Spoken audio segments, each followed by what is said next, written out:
ہم کریں گے ہر مظلوم کی حمایت۔ بسم اللہ الرحمن الرحیم۔ السلام علیکم، میں ہوں حرین فاطمہ اور آپ دیکھ رہے ہیں حمایتی نیوز HD چینل۔ نظر ڈالتے ہیں آج کی اہم خبروں پر۔ تھانہ سکھن پولیس کی بروقت کارروائی، قتل میں ملوث مرکزی ملزم گرفتار۔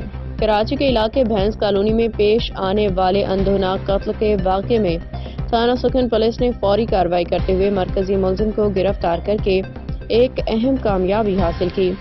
تفصیلات کے مطابق گزشتہ شب Pakistan machine tool factory PMTF کے قریب مقتول قائم الدین خاص خیلی کو ملزم دانش حمایتی نے چھریوں کے وار سے بے دردی سے قتل کر دیا تھا۔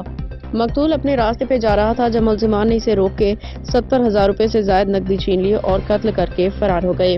پولیس کی کارروائی واقعے کے بعد SHO جاوید ابلو کی قیادت میں تھانہ سکھن پولیس نے فوری طور پہ تحقیقات شروع کی۔ تکنیکی بنیادوں پہ کی گئی کارروائی کے نتیجہ میں مرکزی ملزم دانش حمایتی کو چند گھنٹوں کے اندر گرفتار کر لیا گیا۔ پولیس کے مطابق گرفتار ملزم ایک عادی منشیات فروش ہے اور 2 دن قبل ہی ملیر جیل سے رہا ہو کے آیا تھا۔ واقعے میں ملوث دیگر 2 ملزمان نبیل حمایتی اور عدنان حمایتی تاحال فرار ہیں۔ پولیس کا کہنا ہے کہ ان کی گرفتاری کے لیے مختلف علاقوں میں چھاپے مارے جا رہے ہیں، جلد ہی انہیں بھی گرفتار کر لیا جائے گا۔ مقتول کے اہل خانہ نے واقعے پہ شدید غم و غصے کا اظہار کرتے ہوئے کہا کہ ڈاکوؤں نے بے رحمی کا مظاہرہ کرتے ہوئے ان کے نوجوانوں کو چھریوں کے وار سے قتل کر دیا۔ ورثا نے حکومت اور پولیس سے اپیل کی کہ تمام ملوث ملزمان کو گرفتار کر کے سزا دی جائے تاکہ انصاف فراہم ہو سکے۔ مقتول کے بھائی کی مدعیت میں ملزمان کے خلاف قتل اور ڈکیتی کی دفعات 397، 302، 34 کے تحت مقدمہ درج کر لیا گیا۔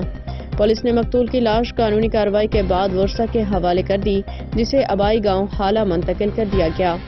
SHO جاوید ابلو نے میڈیا کو بتایا کہ مرکزی ملزم دانش حمایتی کی گرفتاری علاقے میں امن کی بحالی کی جانب اہم قدم ہے۔ باقی ملزمان کی جلد گرفتاری کے لیے بھی تمام وسائل بروئے کار لائی جا رہی ہیں۔ متاثرہ خاندان نے حکومت سے اپیل کی ہے کہ ملزمان کو سخت سے سخت سزا دی جائے تاکہ آئندہ کوئی بھی ایسا جرم کرنے کی ہمت نہ کرے۔